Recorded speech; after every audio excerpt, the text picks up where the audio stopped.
Bom, pessoal, deu 5 minutos, eu vou começar, tá? Primeiro, queria agradecer a todos aí que se conectaram, as participantes. Eu e a minha sócia Fabiana Solano, a gente teve essa iniciativa de fazer 2 webinars de mulheres, né, da área de insolvência, em homenagem aí ao mês da mulher, né, ao Dia Internacional da Mulher, para prestigiar também as nossas companheiras aí que estão cada vez mais presentes numa área que sempre foi tradicionalmente masculina. Então, a gente quis fazer essa homenagem e mais tratando aqui, enfim, dos assuntos do nosso dia a dia jurídicos, né? E aí, a nossa ideia foi também aproveitar aí o turbilhão de informações da nova lei. Eu chamo de nova lei porque mudou tanta coisa que é quase uma nova lei, né? Não são só alterações. E a gente conversou na semana passada, teve o painel conduzido pela Fabiana, foi muito interessante, sobre RJ, plano, e no nosso aqui a ideia foi tratar de falência. Eu particularmente fico feliz que a falência esteja sendo tratada, discutida, eu sempre gostei muito e eu acho que é um assunto que sempre ficou muito relegado, com muito preconceito, né? E a gente precisa vencer esse preconceito, na minha visão.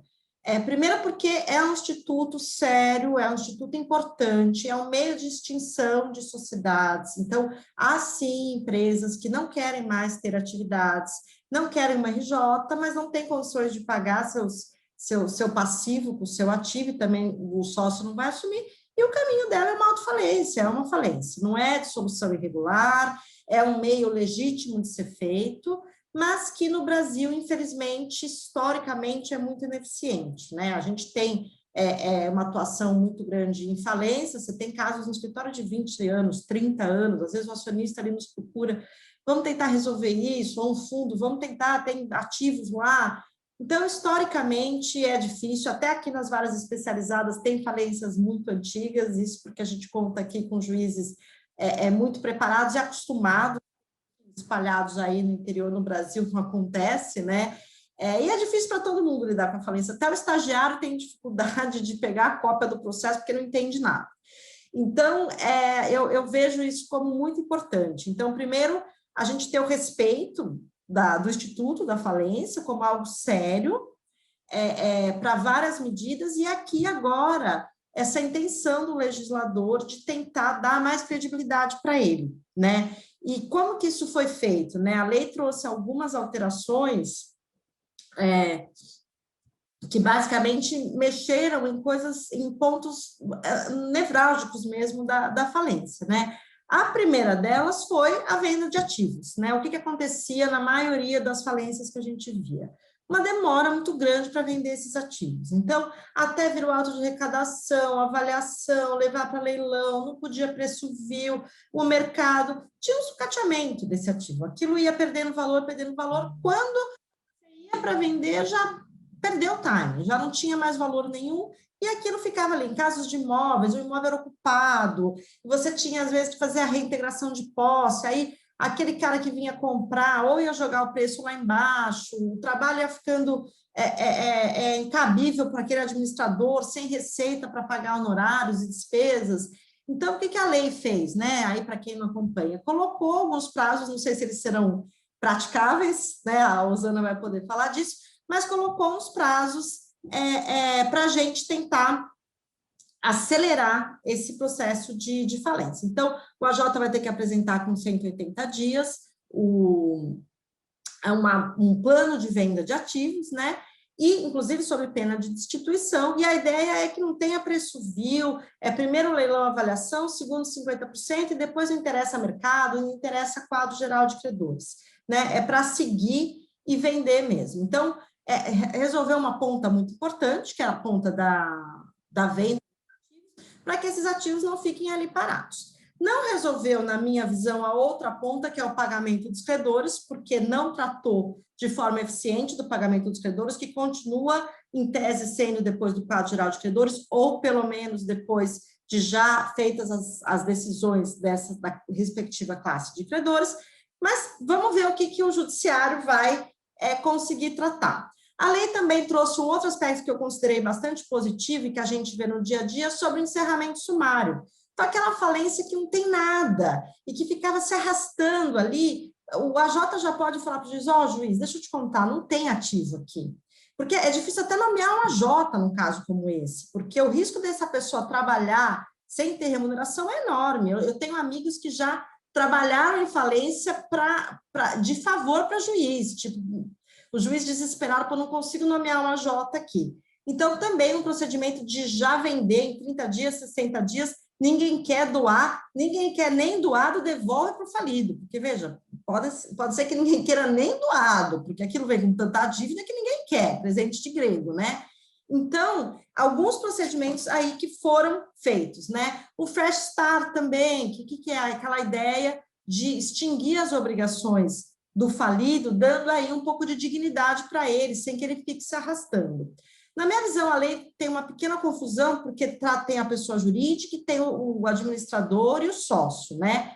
Mas, de qualquer forma, houve aí essa intenção de, olha, pagou 25%, extingue as obrigações, ou 3 anos da decretação da falência também extingue.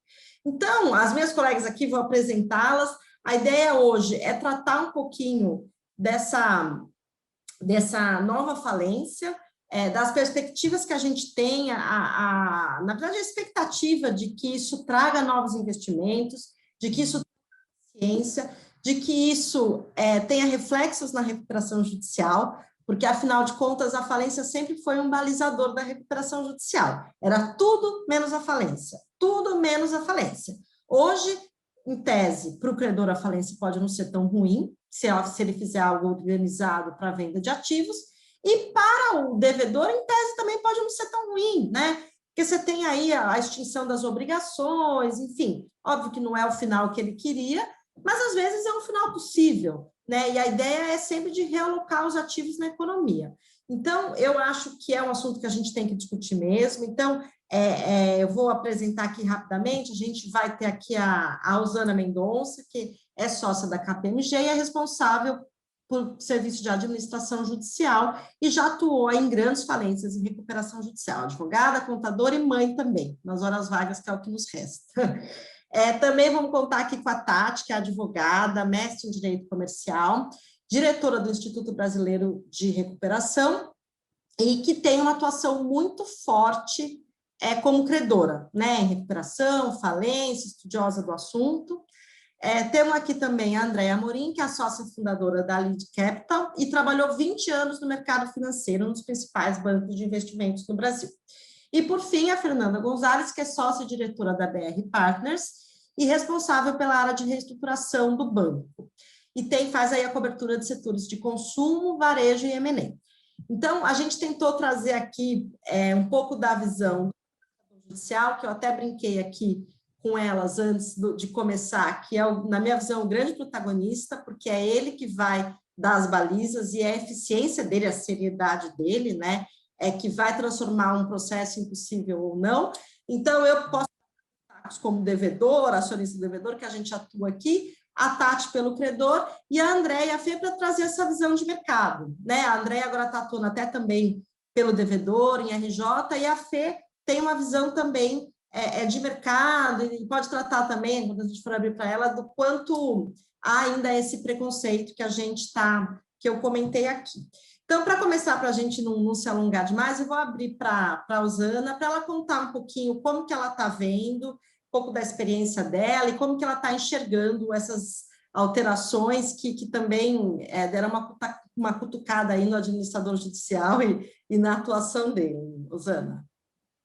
Obrigada, Clara. Bom, eu gostaria de agradecer o convite, né? E assim, estou super animada, porque nas 3 vezes que a gente sentou para conversar e falar dos temas e se organizar, a gente começou a debater e surgiram um monte de ideias. Então, tenho certeza que desse debate que a gente vai ter hoje vai surgir mais coisas ainda.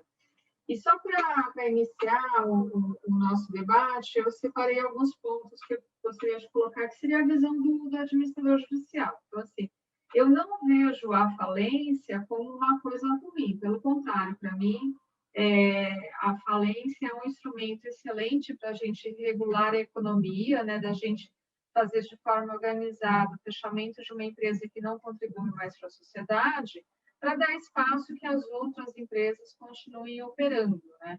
De uma forma organizada, sanar o problema que tinha na sociedade.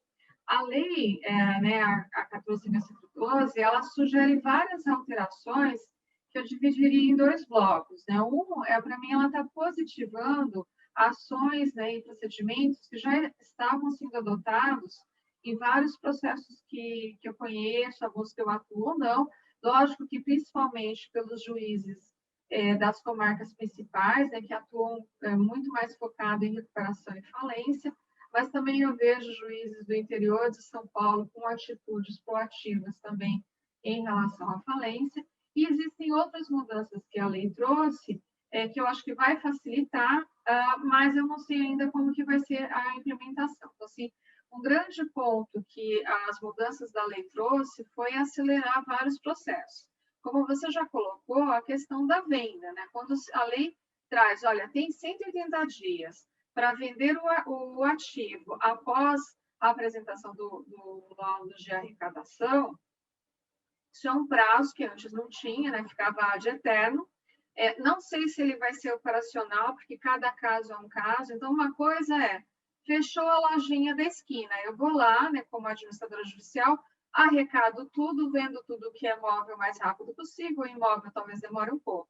Só que no Brasil a gente já tem falências de grupos econômicos. Então, a gente, às vezes, tem uma falência de um grupo de empresas que não está localizado só no local, que você tem ativos espalhados pelo Brasil, você tem funcionários espalhados pelo Brasil. Então, fazer toda essa arrecadação demora. Outro ponto, não necessariamente o falido declara logo de cara todos os ativos que a empresa tem. Então, a gente tem um processo para arrecadar. Outra coisa que também é importante, se pensa muito, né, no ativo, nos móveis da empresa, nos maquinários, nos imóveis, mas existem ativos que são direitos que a gente tem que arrecadar e que têm valor, e que precisam ser vendidos o mais rápido possível, quer seja a marca, quer seja um direito de concessão, né, quando se fala, né, a gente tem recuperações judiciais que tratam de concessão de exploração de lavra de minério e tantas outras coisas. Não é uma falência, mas o caso da Oi é uma concessão, e isso é um direito também que tem um valor para venda. Você tem que levantar valores, se a empresa tem um volume grande de processos judiciais, principalmente trabalhistas, talvez tenha um valor grande depositado nesse rol de ações trabalhistas que precisa ser arrecadado para a massa. Então, aí tem, eu não sei exatamente como que isso vai ficar na prática, mas dos juízes que eu conheço, né, não só da capital, mas do interior e de outros estados, que são focados em ser ágeis, eles têm uma agilidade muito grande nas decisões quando se está se arrecadando e levando essas coisas a leilão. Então, isso é um ponto importante. Outra coisa, a mudança importante que a lei trouxe foi a questão de dar um prazo para que o fisco faça sua habilitação de crédito, porque hoje, né, é o grande problema numa falência, né? Até quando o fisco vai fazer sua habilitação. E até os outros credores, né? Vou dar um exemplo aqui. A primeira falência que eu fui nomeada foi em 2009. Demorou 11 anos para encerrar essa falência, não foi arrecadado nada, e durante os 11 anos teve habilitação de crédito. Então, se ficar ad eterno, você nunca consegue emitir um quadro geral de credores, porque sempre está chegando uma habilitação nova. Então, tem que ter um estanque para isso. Isso eu acho que foi uma grande novidade da lei. Com relação aos pagamentos, né, já é uma novidade quando a lei diz, olha, você encerrou uma classe de credores, né, já está listado aqueles credores, se tiver ativo suficiente, você já pode fazer aquele rateio. Isso, para mim, foi muito importante. Isso é uma positivação do que já estava sendo aplicado, por exemplo, aqui no estado de São Paulo. Então, no início da pandemia, né, o Tribunal de São Paulo soltou várias medidas para tentar ajudar ou contribuir com o momento que o Brasil estava passando. E uma delas foi permitir que se fizesse rateio, né, em falências, onde não tinha ainda um quadro geral de credores, mas você já tinha algumas classes estabelecidas. E volto a falar, o grande sofrimento sempre é quando para na classe tributária, porque o fisco fica apresentando penhor, discutindo se ele vai executar, se ele vai fazer penhor ou se ele vai habilitar o seu crédito e nunca apresenta o crédito final. Então, isso é uma grande mudança. E a lei traz novidades que eu estou curiosa para saber como que vai ficar. Então, para mim, o grande exemplo é o flash start. Então, que a lei determina 3 anos depois de decretada a falência, o falido pode, né, ter o direito de reconstituir um novo negócio e é findado as suas obrigações. Eu não sei se o fisco vai obedecer isso, né? Porque a lei vale para nós. Será que ela vai valer para o fisco? Será que ela vai valer também para a justiça trabalhista? Isso é uma coisa que eu espero para ver como que vai acontecer. E acho que não só na esfera tributária e trabalhista, mas também na ambiental, que é uma outra legislação bem mundo à parte, né? Que não segue o que acontece na repressão judicial. Eu acho que esses são assim, os principais pontos que eu queria colocar aqui, que eu vejo de grandes mudanças que já estavam sendo aplicadas, né?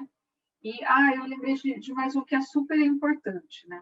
Quando a alteração da lei diz que os créditos cedidos manterão a classificação de crédito que estavam, isso, para mim, foi essencial para a gente incentivar ainda mais, né, um grande mercado que existe, talvez não esteja muito bem desenvolvido no Brasil, mas ele existe muito lá fora, que é você ter investidores que, com a compra de créditos, né, eles arrematam os ativos de uma falência e liquidam a falência de uma forma mais rápida. Então, acho que essa questão que a lei estabeleceu, ele está dando garantia para os investidores, né? Se você for lá e comprar um crédito trabalhista, esse valor vai estar na classe trabalhista e não em qualquer outra classificação. Então, isso para mim foi um grande ganho na mudança que a lei está fazendo.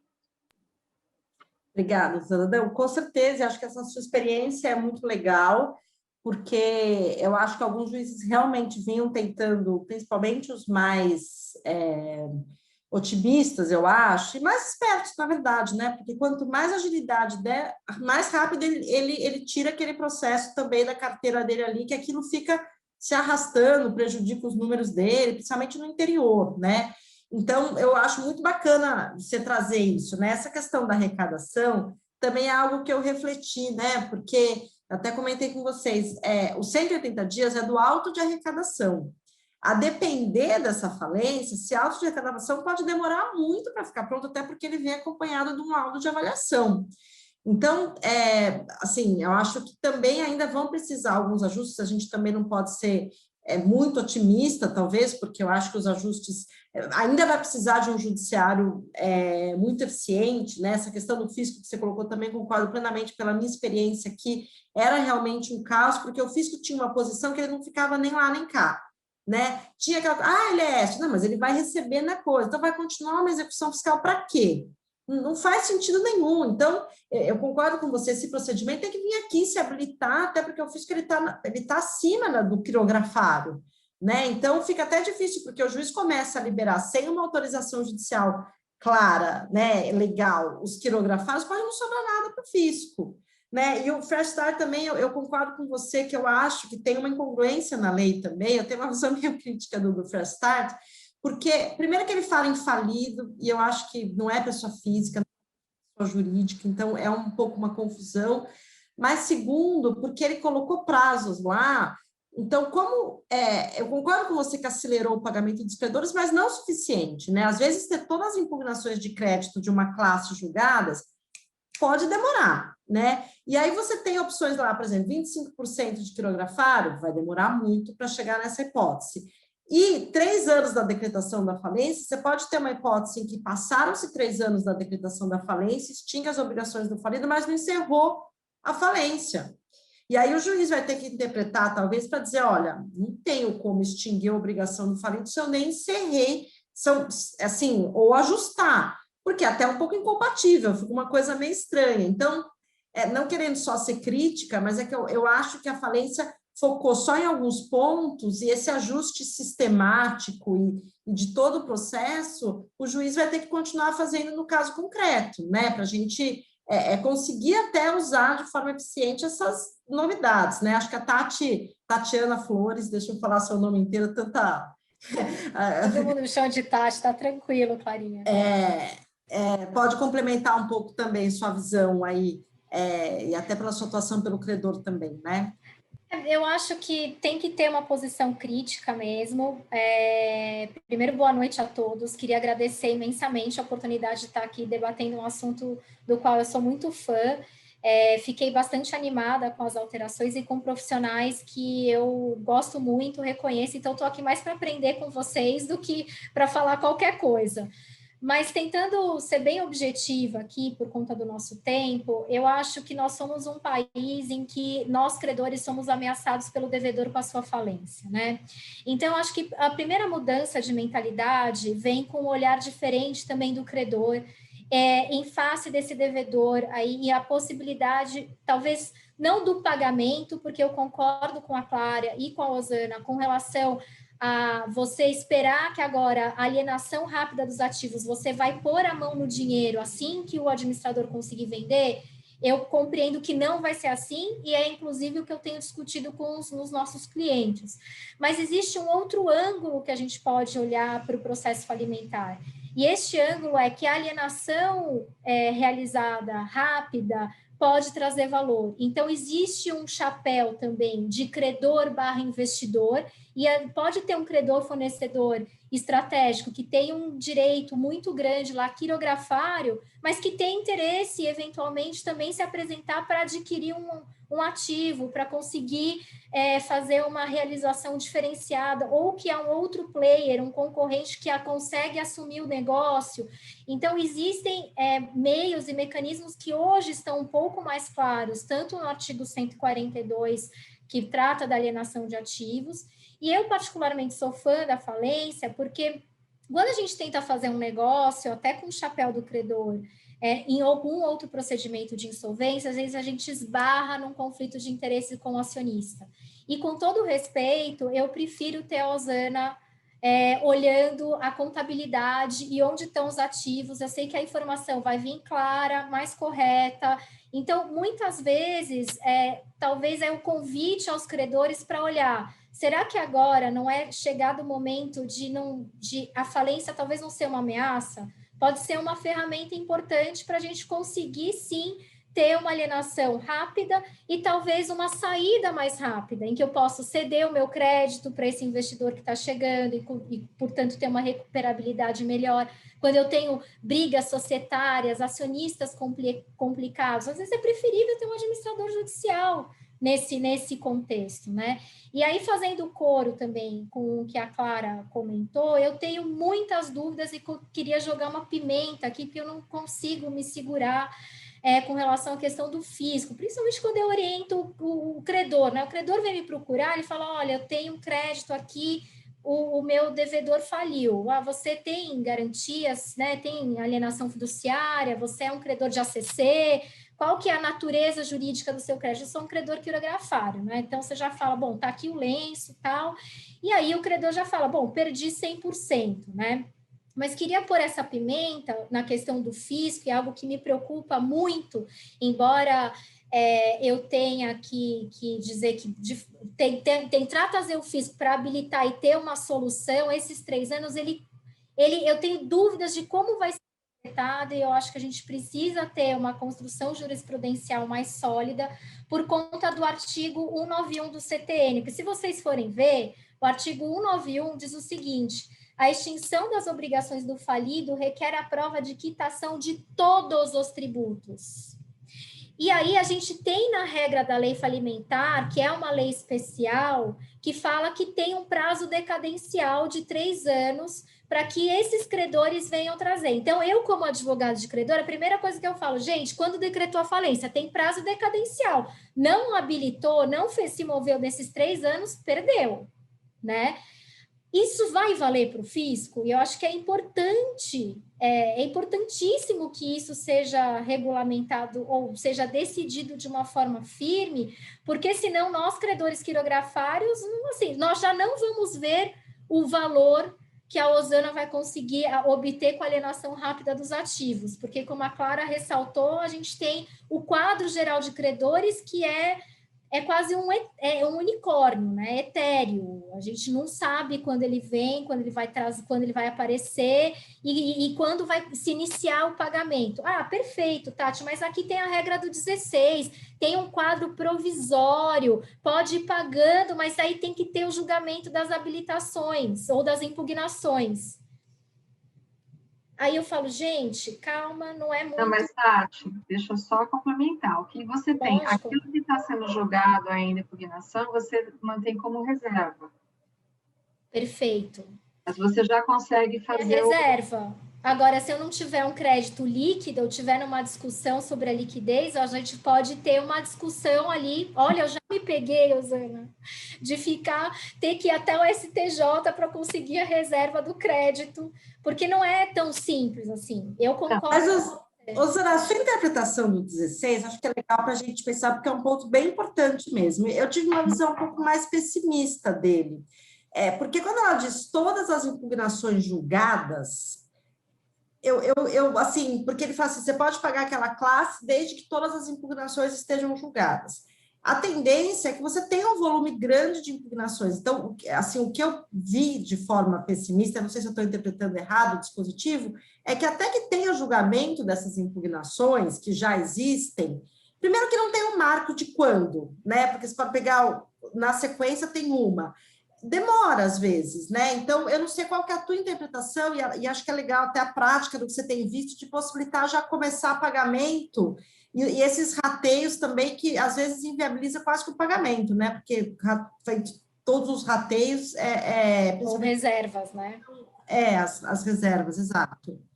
Tá, então eu vou te falar da experiência prática, tá? Primeiro, eu queria contar um fato para vocês, para ver como que era antes de ter essa mudança da lei. Então, uns 2 anos atrás, eu estava no Rio de Janeiro conversando com o juiz, e no dia anterior aconteceu um fato muito ruim lá que ele me contou.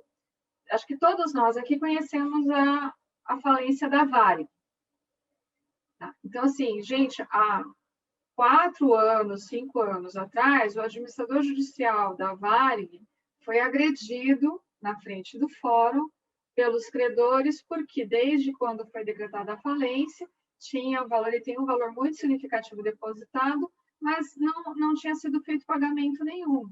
Né? Por quê? Porque o administrador judicial estava lá esperando que surgisse o quadro geral de credores.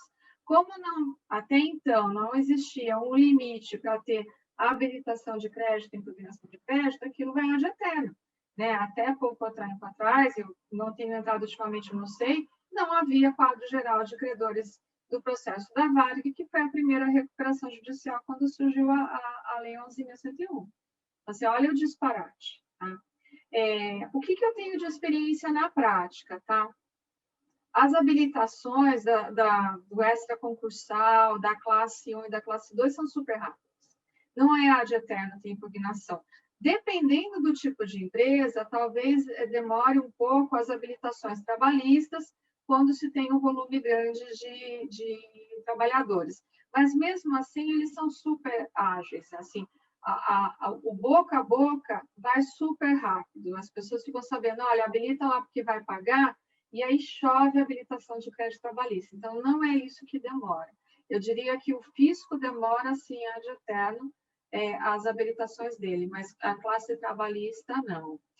E dos casos que eu atuo, né, é fácil você, lógico que assim, tendo os ativos, você fazer o rateio dos primeiros grupos, é super fácil, assim. Vai muito também, acho que um ponto importante é o empenho do juiz em dar a decisão rápida. Né? Então, assim, eu sempre cito um exemplo de uma recuperação que foi convolada em falência. Essa recuperação começou em 2015, numa cidade do interior, quase próxima ao Paraná. O juiz lá, o doutor Marcelo Mendes, é um juiz que né, cuida de tudo, inclusive de processos de recuperação judicial e falência, mas ele é super ágil nas decisões. Então, assim, é um processo que começou como recuperação, houve afastamento do sócio, porque ele tinha feito coisas irregulares, foi decretada a falência, houve extensão de falência para outras empresas que ele tinha, a empresa foi vendida e continua operando, os funcionários foram recontratados para quem adquiriu a empresa, os ativos, tinham muitas fazendas, alguns já foram levados ao leilão, já se pagou extraconcursal, já se pagou trabalhista, num prazo, assim, eu diria que quase que a jato. E o falido lá, ele questiona, ele entrou com 13 agravos contra a decisão da falência. E todos esses agravos... Tem isso, né? Quando tem ativos e tem potencial, você tem um falido normalmente pronto para brigar, né? Mas é muito legal você dar essa impressão. A minha é um pouco mais pessimista, talvez porque acho que eu tenha lidado com casos um pouco mais encardidos, talvez com a Jota menos eficientes, e que... Não, isso faz toda a diferença, gente. E o juiz também, porque às vezes o juiz deixa aquele processo de falência parado, não vai para a conclusão, não sai decisão, é uma coisa assim triste, né? Mas eu acho que, quem sabe, essa provocada. Tati, concluir. Desculpa, Zena, pode falar. Só queria completar.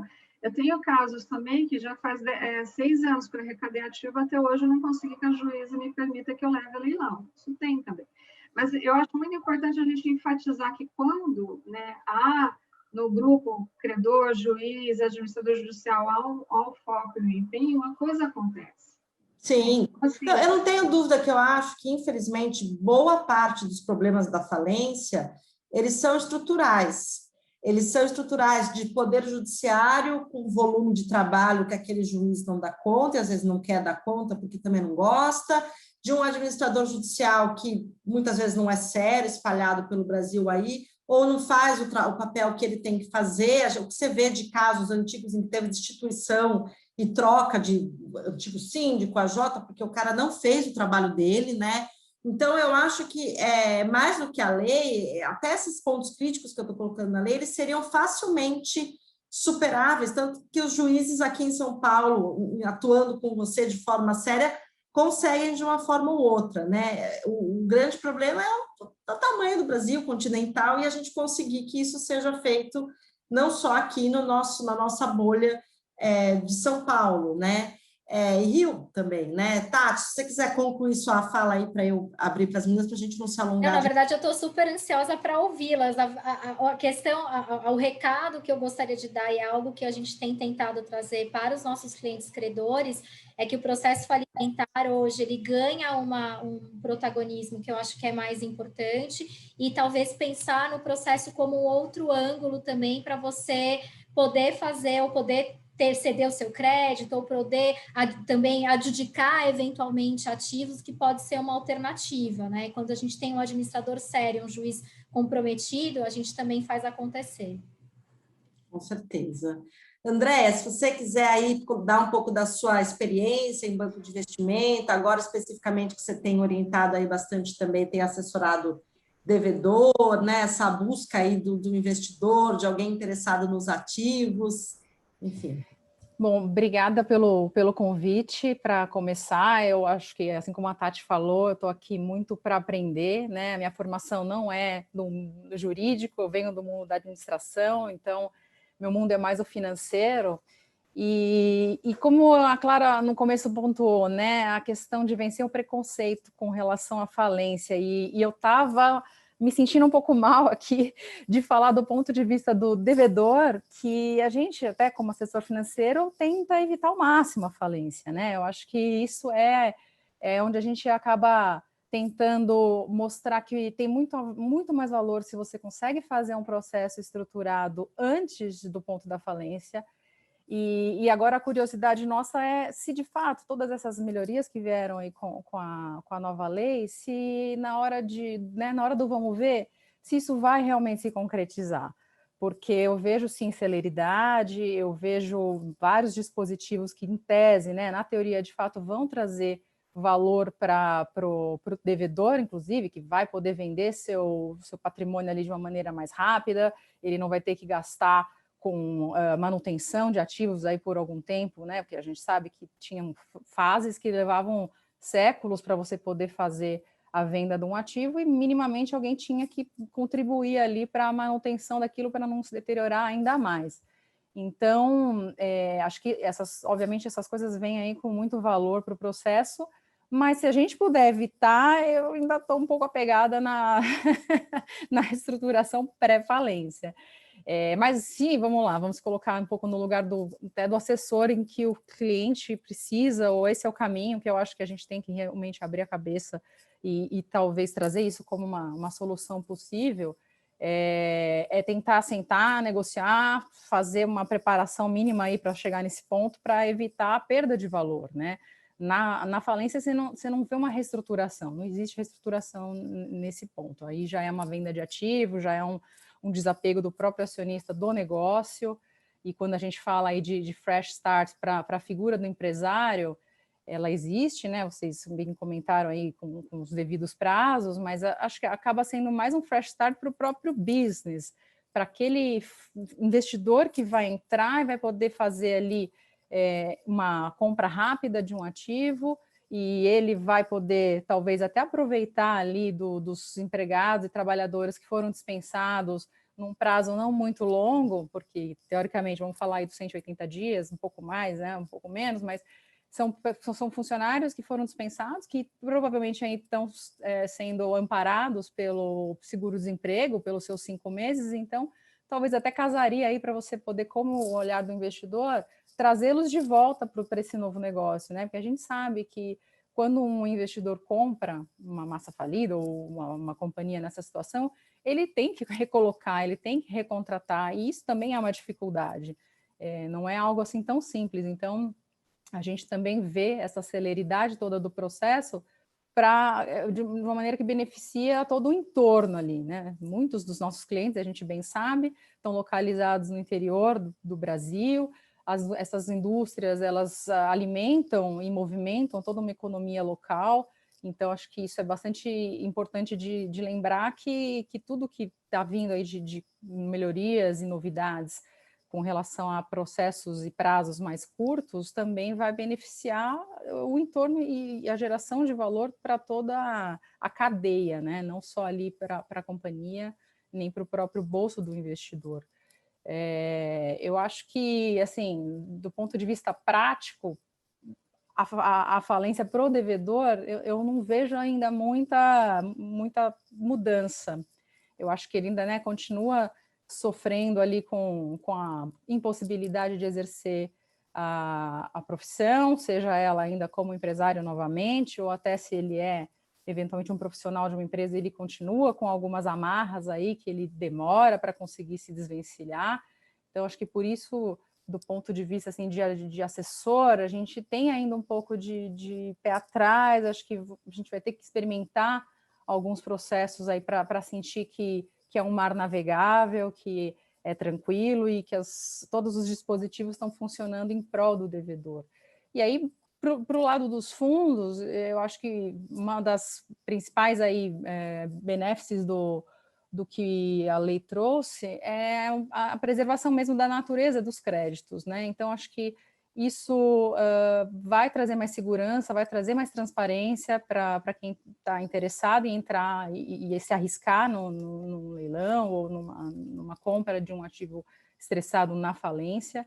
A gente sabe que na falência tem um waterfall de prioridades já bastante claro, então agora ele comprando um crédito dentro desse ambiente, ele de uma maneira bastante formal, né, que às vezes isso acontecia, mas de maneiras um pouco aí não muito ortodoxas, mas ele vai poder preservar, então isso acaba trazendo talvez novos bolsos e novos investidores que antes não confiavam muito nesses dispositivos e que pode aumentar aí um pouco a cadeia toda em torno dos novos investidores dispostos a tomar mais risco aqui no Brasil.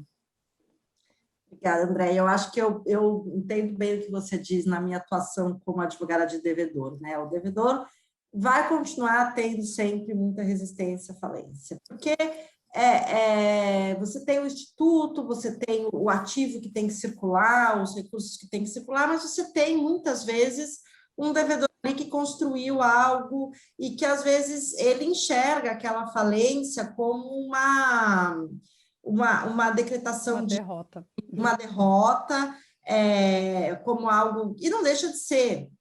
Veja, não é que, assim, ela é um instituto válido, mas não deixa de ser uma derrota para aquele negócio que ele fez. E depende do negócio, se é mais um, se ele é jovem, ou se às vezes é algo que ele construiu uma vida inteira, ele vai brigar até o final, e é por isso que a gente vê tanto acionista em falência brigando, agravando, porque ele às vezes não se conforma com aquilo, né? E ele não se conforma com a perda de valor daquilo que ele construiu numa vida inteira, e tem essas confusões, de fato, conceituais, de você tratar o acionista, o sócio de uma responsabilidade limitada, como se ele fosse falido, e colocar em posições para ele que a lei não coloca, a lei coloca para o falido. A lei faz essa confusão. A lei, na verdade, ela trouxe conceitos do decreto anterior, que tinha muito a figura do empresário individual, e ela trata o falido como administrador, e ela faz e muitas vezes, até a leitura da lei, quando você vai até orientar um cliente, você fala, você está nesse risco, vamos dizer que você não pode começar um novo negócio, sendo que um administrador, o acionista, ele está liberado, a não ser que tenha alguma decisão no sentido contrário, mas eu concordo plenamente com você que essa resistência, ela existe mesmo, vai continuar existindo, e às vezes o cara até está disposto. Eu acho que uma das coisas que pode ser interessante é fazer uma liquidação ordenada, né, na qual esse cara também consiga levantar algum dinheiro, porque não tem problema, gente, o acionista receber alguma coisa, é justo, ele trabalhou uma vida inteira, por que ele precisa perder tudo? Pode ser, a gente pode negociar, fica bom para todo mundo, né, melhor do que ficar brigando, né, então, mas eu concordo com você, eu acho que esse preconceito, e aí até já abrindo, pegando o gancho para abrir para a Fernanda, acho que essa ideia do mercado é muito interessante. Eu nunca achei que sessões de crédito fossem proibidas. E elas eram feitas, elas eram informadas nos autos, e você tem até exemplos de projetos de falência em que houve mesmo compra de créditos, e não tem eu nunca vi nada de errado, né? Um quer vender, o outro quer comprar. Se para você que está com aquele crédito parado lá, você prefere receber 10% e aquele fundo tem apetite para pagar e fazer, ótimo, gente, bom para todo mundo, né? Assim, a gente também tem que romper algumas amarras que não levam a lugar nenhum, né? E aí, acho que abrindo um pouco para a Fernanda, para ela falar, acho que a Fernanda também tem uma atuação agora em reestruturação, e ela também tem muito essa ideia do mercado, do preconceito do mercado, porque o que eu acho que seria muito legal era a gente conseguir, essa lei, trazer novos players, né? A gente não ficar preso nos players de sempre, né? Os fundos de desprezo muito agressivos, por que não? Trazer outras pessoas de mercado, de M&A, que não tinham interesse em outros tempos, e que podem ter agora, óbvio, tem que ser bem orientados, porque não é todo mundo, eu brinco com os nossos clientes lá, não é todo mundo que tem estômago para esse tipo de negócio, porque, de fato, precisa realmente de muita paciência, mas podem ser bons, né? A própria lei prevê que a prioridade é a venda do negócio como um todo, né? A alienação da empresa em bloco. Então, por que assim, eu tive um cliente uma vez que ele ia comprar um OPI, e aí, em algum momento, começou a ter risco de decretação de falência e tal, ele entrou em desespero, ele não era do mercado de distress, então ele perdeu noites de sono lá, o que eu tive que fazer de análise de risco, deu tudo certo depois, e em algum momento ele falou, mas e se decretar falência? Eu falei, não é o fim do mundo, a gente pode fazer uma proposta de compra, você compra na falência o que você compraria na UPI, e aí, só que eu mesma dizia, só que a gente vai depender de um AJ muito ágil, para que você não perca a continuidade, que é o que você falou, os funcionários que continuam, porque senão aquilo vai se desmantelando, e a hora que você traz para você já perdeu o valor, né? Então, eu acho que é bacana, Fê, você trazer um pouco essa ideia, assim, da tua experiência aí de anos de M&A, como você tem enxergado o mercado nesse aspecto. Eu acho que, assim, bom, primeiro eu agradeço, né, o convite e como acho que a Andrea falou, eu estou aqui mais aprendendo esse lado jurídico, né, que tá longe de ser o DNA, mas eu acho que está entrando cada vez mais na vida de toda pessoa que tem o chapéu de M&A, né? Acho que eu comentei um pouco quando a gente estava conversando, acho que com tudo o que aconteceu na economia no Brasil, a vida da RJ e falência entrou no dia a dia das conversas de M&A muito mais comumente do que talvez há 10, 20 anos atrás. E a gente ainda tem esse legado onde a percepção de você comprar um ativo em recuperação judicial ou em falência assusta muito o comprador, porque se tem essa visão de que é um ativo que está abandonado há 10 mil anos, ou está mal gerido, ou não tem dinheiro para ser bem administrado. E eu acho que um pouco como eu comentei para vocês, o valor para M&A, o timing é tudo, né? A velocidade de você poder comprar aquele ativo determina enormemente quanto que você vai recuperar do valor e quanto que você vai conseguir otimizar desse processo.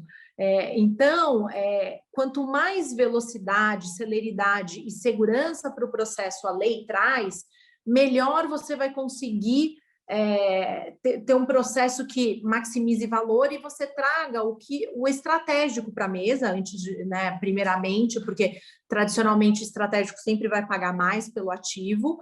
E segundo, esses fundos, que são coisas extremamente comuns, acho que principalmente nos Estados Unidos, que é um processo o nosso RJ, enfim, é super comum, você tem um monte de fundo que tem o tal do estômago para você comprar um ativo em RJ, que aqui a gente tem muito poucos fundos que a gente consegue ter essas conversas. Então, eu acho que traz um benefício enorme porque, no fundo, eu vejo, assim, olhando de fora, é um mecanismo para você conseguir maximizar valor dentro da cadeia como um todo, tanto para o credor quanto para o acionista, né? Porque muitas vezes não é só um mecanismo de você vender o todo, mas quantas vezes a gente não conversa, ó, vou vender uma parte da minha empresa para pagar os credores e eles terem um recovery e eu continuar vivendo aqui com meu business menor, mais sanado e efetivamente endereçar esses passivos que precisam ser endereçados.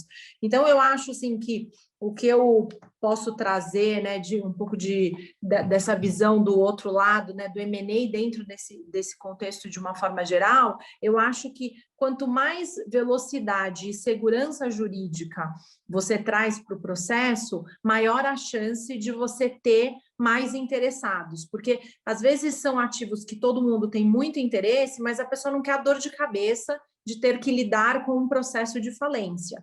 Mas eu não, esse ativo que eu adoro daqui a 50 anos não vai ter valor nenhum. Então, muito daquilo que eu te dei de exemplos, né, na nossa conversa.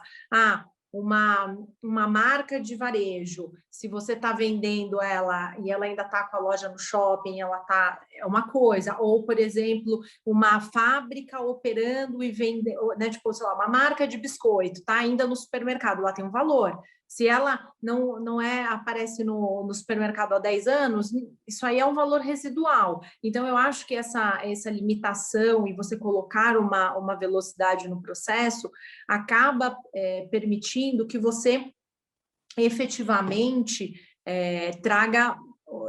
aumente incrivelmente a chance de você ter algum recovery, né? Acho que para os credores isso acaba sendo super importante, né? Porque você fica refém de um processo onde isso aí vai ser arrastado ad eterno. Cada ano que passa, o credor diminui enormemente a chance do recovery daquele crédito dele. E eu acho que um pouco do que a Tatiana tinha colocado na nossa conversa, antes a falência era a ameaça, né? E a gente tem visto agora nas nossas conversas, né, em processos que a gente participou, de que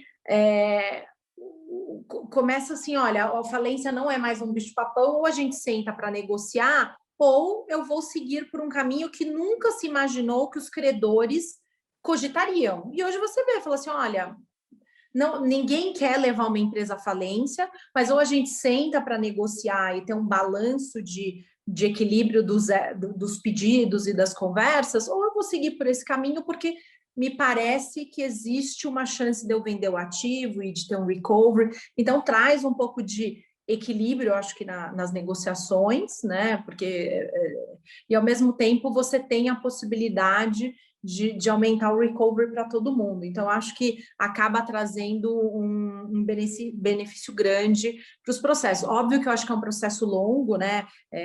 Eu comentei com vocês, eu tive um processo que a gente participou, que a gente estava do lado de uma multinacional, olhando ativos, assusta demais, né? Porque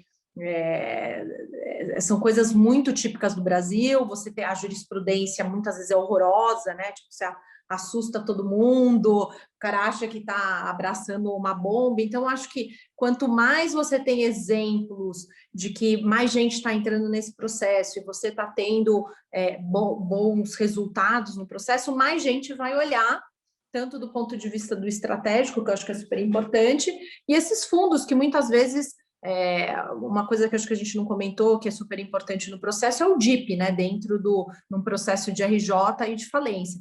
Se você tem aí um caminho muito claro, por exemplo, dele entrar com um DIP dentro de uma compra de um crédito, né, porque de uma definição de uma classe específica, quanto mais você traz de opções para esses fundos, você aumenta a chance da empresa desse processo sair bem feito, né? Porque aí você tem fundos olhando com apetite, porque ele tem um caminho claro para um recovery.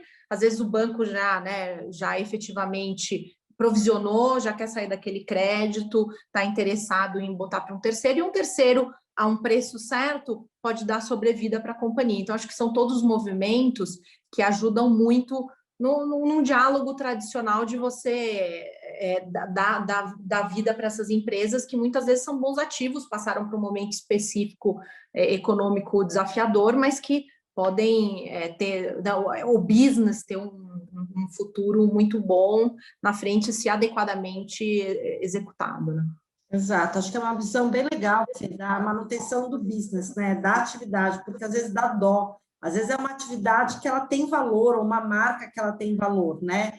Essa ideia de você conseguir reaproveitar, realocar e transformar isso, manter é muito interessante, e especialmente na situação que a gente está vivendo hoje, né, gente? Porque é uma crise, é o país derretendo, a gente vai ter, já tem, né, o que está tendo já de falência, enfim, só está tendo tanta recuperação judicial por conta da alteração da lei, que acho que está todo mundo com o pé atrás, mas esse tipo de solução de mercado, ela é boa para todo mundo, né, porque ela é boa para o investidor, que abre um flanco absurdo de oportunidades, e boa para a economia, boa para o Brasil, né? Tati, você está com a mão levantada. Por favor. Eu gostei muito da fala da Fernanda, e eu acho que aqui é uma preocupação que todos nós temos, né? Essa mudança de mentalidade, de encarar a falência como um instrumento legítimo e necessário para determinados negócios, passa também pela mudança de mentalidade do próprio Poder Judiciário de também segurar a falência a qualquer custo. Então, eu tenho, às vezes, muita resistência dos meus clientes, muito embora eles estejam com muita razão em falar, olha, nós vamos ter um recovery melhor num cenário falimentar, e a gente vê que o judiciário tem um apego muito grande, fala, não, faz o plano alternativo, vamos inventar um monte de coisa aqui, não vamos na falência, senão eu vou te responsabilizar. E todo mundo morre de medo de responsabilização. Então, eu acho que se a gente conseguir mesmo criar essa segurança de que pode ser, se é para manter a atividade, talvez manter a atividade na mão de outra pessoa, na mão de um outro empresário, e fazer isso de uma forma mais organizada e mais transparente, que é na falência. Eu sou muito fã mas nós vamos ter que mudar muita coisa ainda. A falência, no final, é curioso isso, né, Tati? Porque se você for pensar, ela dá mais segurança para quem compra. É o meio mais seguro de você comprar. É mais seguro. Se você quer comprar um imóvel, se você comprar num leilão de uma execução, você vai ter que olhar, peraí, mas esse cara tem dívida trabalhista também? Até quando a ausência? Na falência, tá tudo lá. Então, se você comprou na falência, a tua segurança jurídica, ela é grande. Ela é grande porque você tem um processo que é um juízo universal. O problema que eu vejo é isso, é um falido brigando, ok, é um judiciário no geral, agrava, aí pega um desembargador, etc. e tal, e é nisso que eu brinco que precisa, mas às vezes a própria recuperação judicial traz mais questionamentos do que a falência, porque, por exemplo, você vai pegar agora a lei. Ontem mesmo eu participei de um painel que foi muito interessante, que eu falei da UPI, que eu achei maravilhoso, que a UPI agora definiu exatamente o que ela é, exatamente qual a ausência de sucessão que ela tem, e estava ali super otimista. E aí o Marcelo Sacramone, que estava no painel também, levantou um aspecto super relevante, que na visão dele, o fato de ser feito uma UPI, etc., não impede que entre naquela regra de esvaziamento patrimonial que seja decretada a falência. E aí ele bateu um pânico, falei, pessoal, então não vai dar para vender a UPI, vamos para o plano B, porque pensa na visão, eu digo, daquele que compra, você vai ter que alertar o teu cliente, a pessoa que você vende, assim, olha, é UPI, não tem sucessão, mas pode ter um esvaziamento e ser decretada a falência daquela empresa. Tá bom, aquele que compra, em tese, está distante, mas é sempre um desconforto, porque você fica numa situação de indefinição, não é o melhor dos mundos, né? Você comprar e depois aquilo quebrar, você quer que aquilo siga, né? Não que tenha uma falência depois. Então, a RJ, ela tem várias, ainda tem, acho que vai continuar tendo, enquanto que na falência está tudo lá, gente, assim, está lá. É o processo de falência, estão todos os credores, em tese o fisco vai estar lá também. Então, eu acho, e aí vai até o encontro, desculpa até que eu me empolgo no assunto de falência, da pergunta aqui da Vitória, de ter mais empresas, mais investidores interessados na compra da empresa como um todo, que acho que é o que a Tati falou, eu acho que sim, e eu acho que quanto mais interessados, mais o processo vai se aprimorar, né? Porque você tendo ali um interessado, peticionando, procurando aquele administrador judicial para falando, olha, eu tenho interesse nessa empresa no business como um todo, que a lei coloca, inclusive, como prioridade de venda, né? Venda da empresa como um bloco, se não for possível, separada, e a ideia de sucatear e só vender separado, em tese, ela fica por último, é o que acontece na prática, mas não deveria ser, né? Porque aí você foi perdendo valor, quando você sobra lá computador, não sei, perdeu valor. Então, eu não sei, a Usana também acho que poderia complementar, mas eu acho que a ideia, se a gente conseguir implementar, vai ter mais interesse, né? Eu queria colocar duas coisas, assim, acho que uma coisa que a gente não abordou e que eu acho que é uma mudança que vai acelerar o processo da venda é a questão de que quem questiona o preço vil já tem que apresentar uma proposta, né, que cubra aquele Garantia. valor. Então, isso daí vai eliminar um monte de protelação jurídica que fica questionando a venda. Na minha experiência, né, o grande problema de você vender a empresa inteira é que, normalmente, quando se chega a decretar a falência de uma empresa, já não tem caixa para manter. Já perdeu muito valor antes, né? E aí, eu queria aproveitar um comentário que a Fernanda fez, e é uma grande dúvida, porque, assim, quando começou a pandemia, eu ouvi de tudo quanto é lado, olha, vai vir uma enxurrada de pedidos de recuperação e de falência.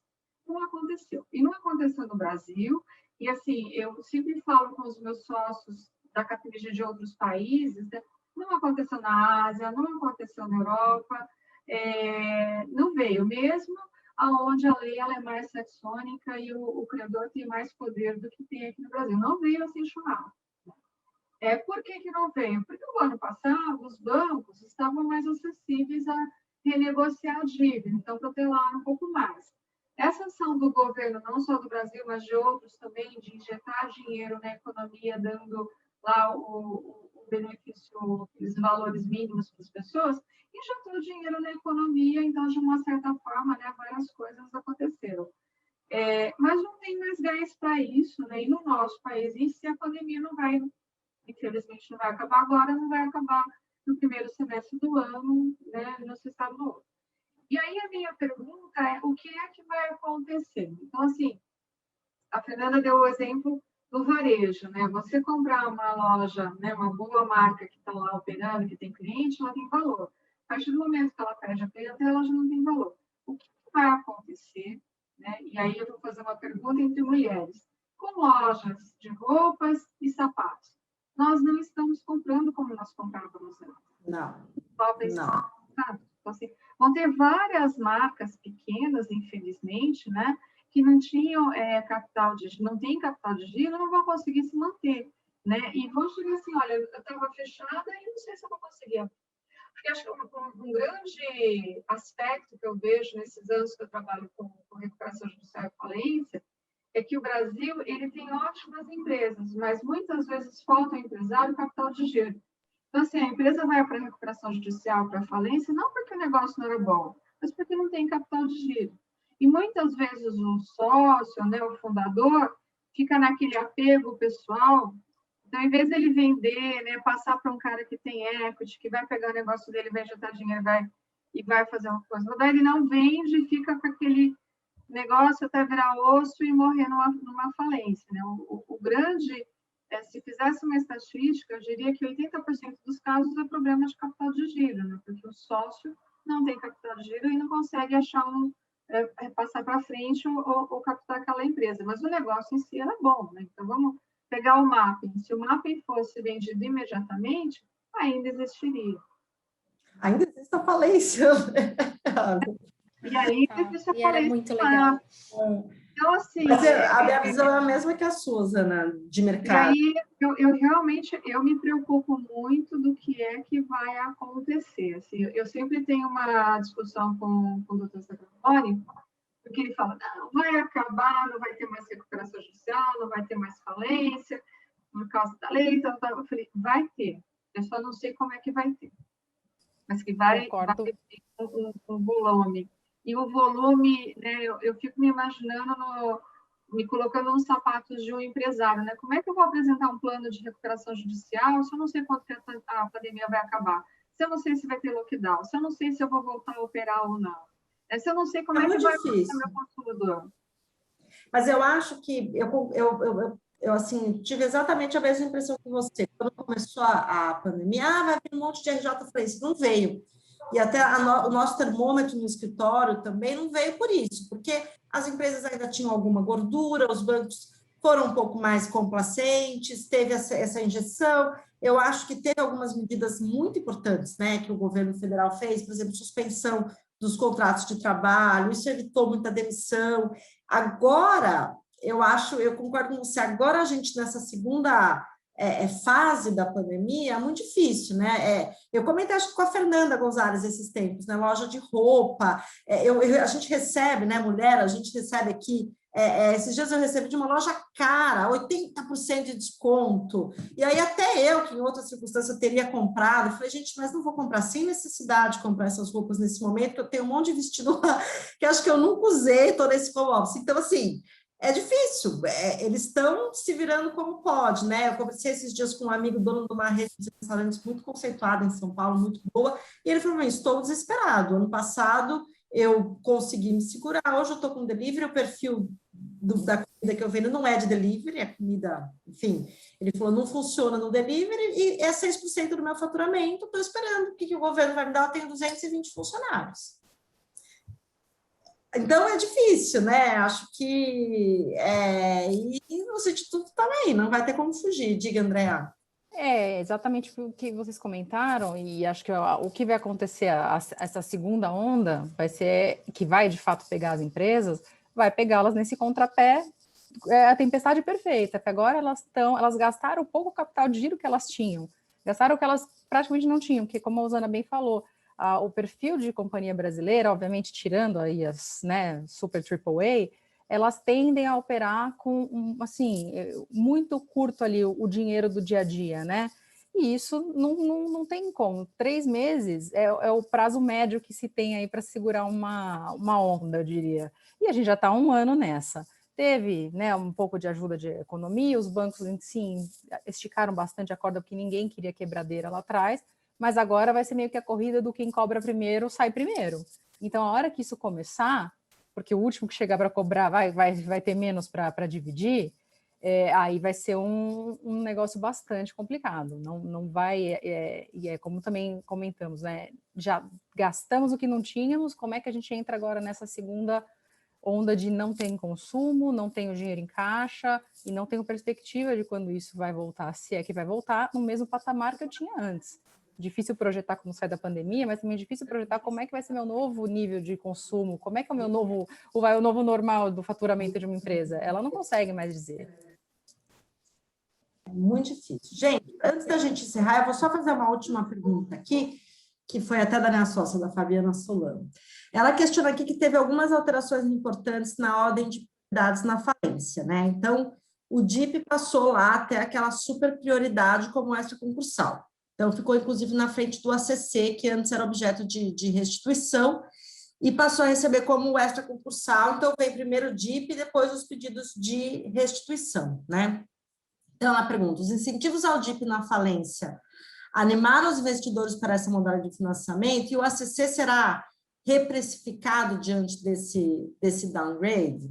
Acho que podia ouvir um pouquinho a Tati, a Fernanda e a visão delas de mercado, porque esse foi uma questão que hoje eu até pensei, né, que essa história, o cobertor é curto realmente, né, porque colocou o DIP numa super prioridade, acho que é importante, porque, de fato, você precisa dar essa garantia ao investidor, mas na ponta da falência, tirou muita força dos pedidos de restituição, que são as alienações fiduciárias, né? Que era aquele conforto clássico que os credores, os bancos tinham. Não, que vou pegar uma F, vou pegar não sei o quê, porque além de eu estar fora da RJ, e eu sempre achei que na falência ele é mais eficiente do que na RJ, porque de fato é uma extra-concursalidade de verdade, né?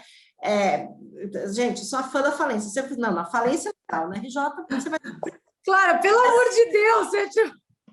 É verdade, Fernanda, é verdade. Vamos jogar todo eu mundo também sou fã da falência. Não, eu também. Olha, eu tô saindo daqui diferente. Assim, ó, a extra-concursalidade na RJ, quantas teses são levantadas? Ah, porque tem isso, porque tem aquilo, porque não é, porque é o bem essencial. Na falência, tudo isso acabou. Você faz lá o pedido de restituição e você vai receber a sua... Agora eu entendi porque você ficou com esse painel e a Fabi ficou com outro. Lógico, eu sou a mulher da falência, Fernanda. Deixa comigo aqui, eu gosto de falência. Mas é verdade, as pessoas não param para pensar nisso. Uma vez eu fui dar uma aula na Caixa Econômica Federal, eles são nossos clientes, eu falei isso assim, nossa, mas que legal. Eu falei, pessoal, vamos lá, pedir de restituição, não vacilem, entendeu? Então, assim, a falência, eu estou dizendo para vocês, ela fica relegada. E aí, isso gera um desequilíbrio também nessa segunda ponta da falência, porque os bancos vão ficar, a depender do valor do DIP, só o DIP vai receber, depois tem a J, etc. Tá? Então, eu não sei qual que é a tua visão.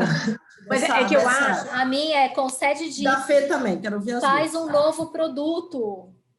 Faz um novo produto bancário, concede DIP. Né? Não precisa de caixa?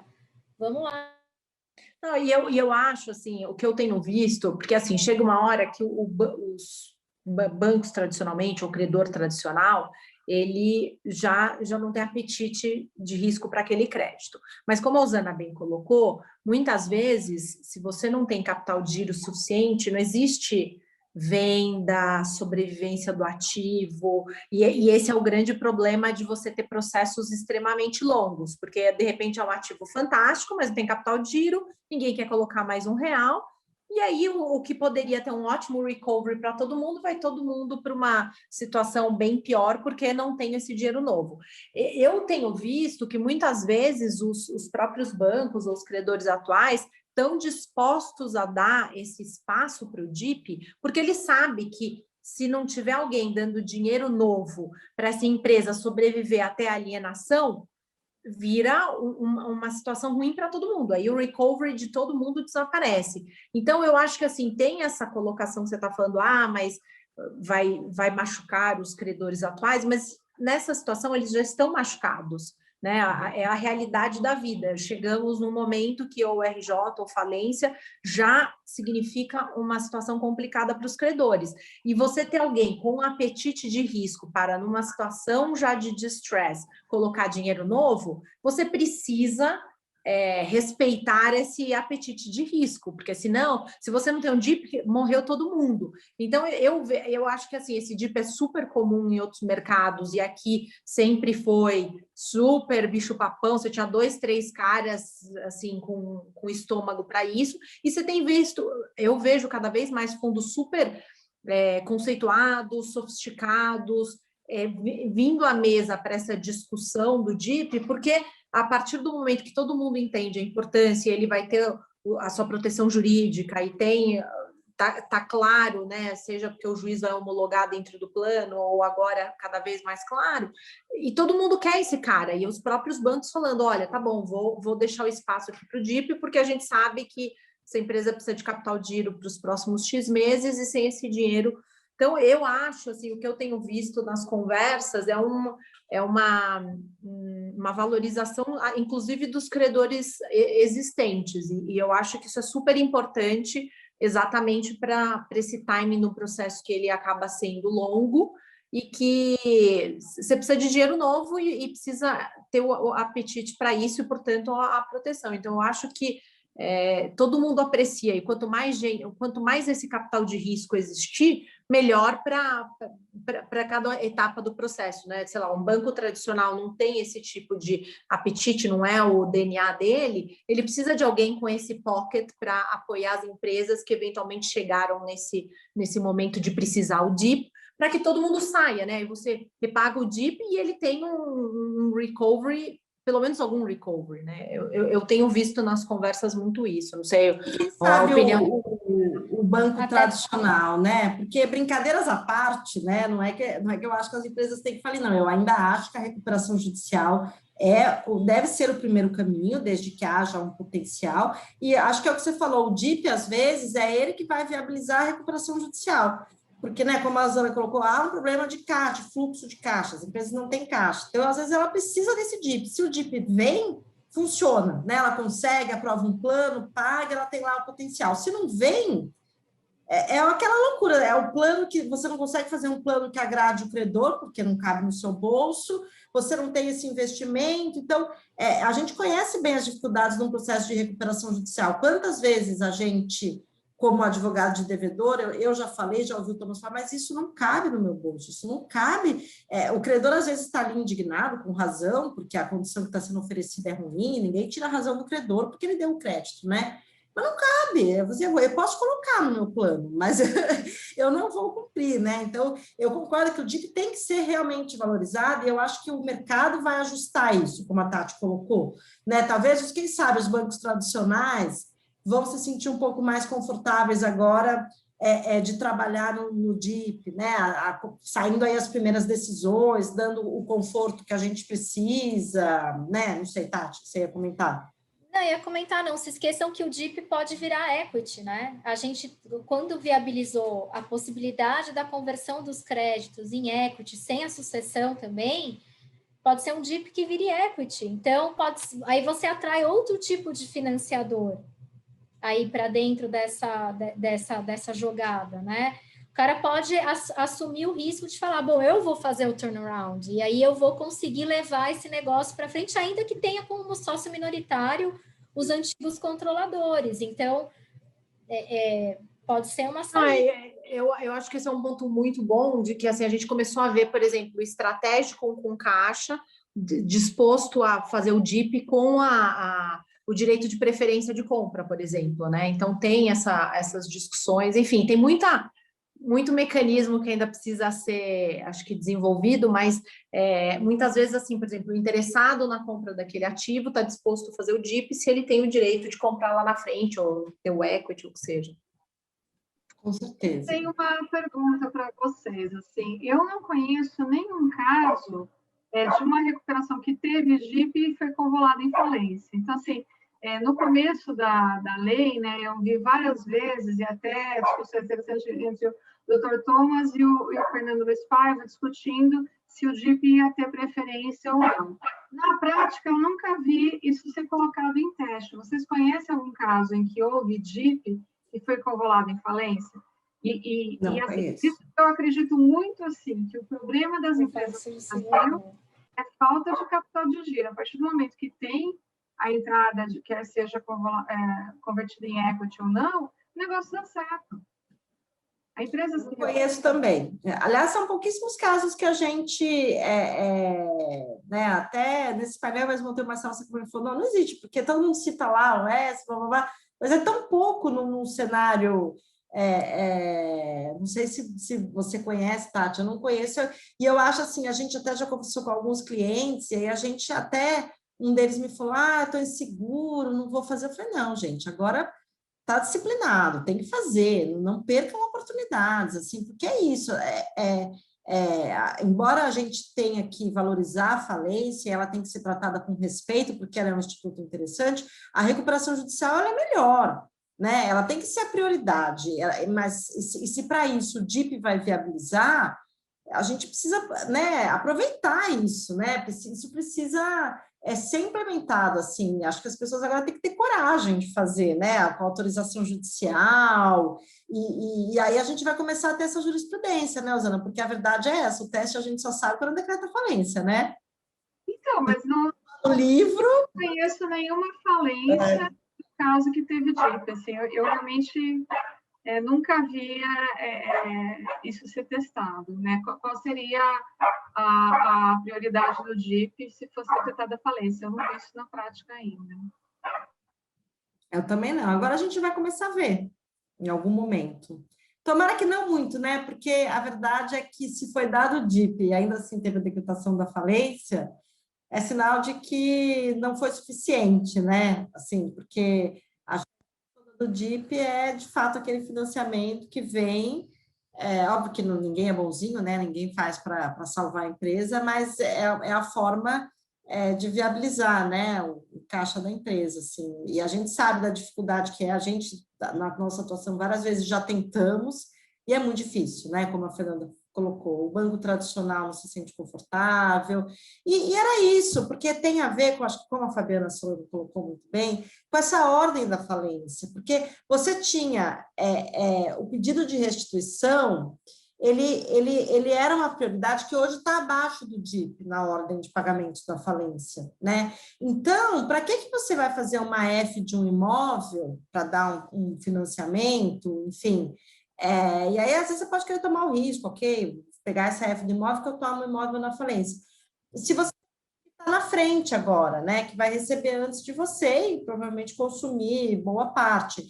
Então, essa mudança na ordem de pagamentos, ela muda também um pouco a visão do que o banco tem na hora de precificar, né? Porque isso deve ser feito. E eu contei da Caixa porque eu brinquei com eles na época, que é importante, isso tem que estar na tua precificação, né? Na falência, como que eu recebo?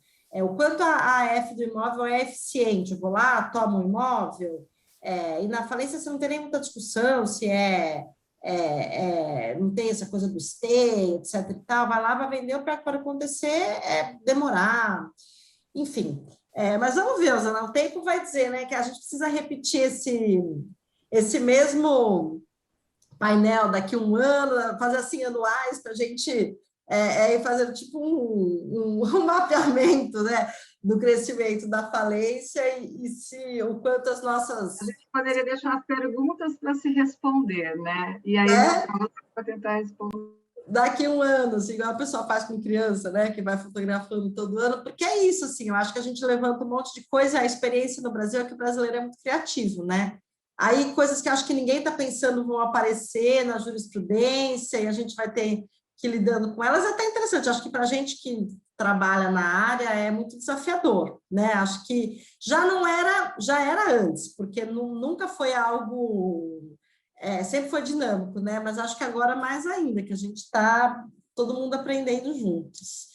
Bom, gente, são 8h20 já, para não nos alongarmos muito, eu queria agradecer aqui esse bate-papo maravilhoso, as minhas convidadas, que acho que contribuíram muito aí para o assunto, na verdade, mais questionamentos do que propriamente respostas, porque acho que a gente não tem nenhuma. E é isso, vamos acompanhando aí, e vai ficar gravado, depois a gente vai disponibilizar no nosso site. Agradeço para todo mundo que participou e o pessoal que nos assistiu hoje. Muito obrigada, boa noite a todos. Obrigada, gente. Obrigada, pessoal. Muito obrigada mesmo.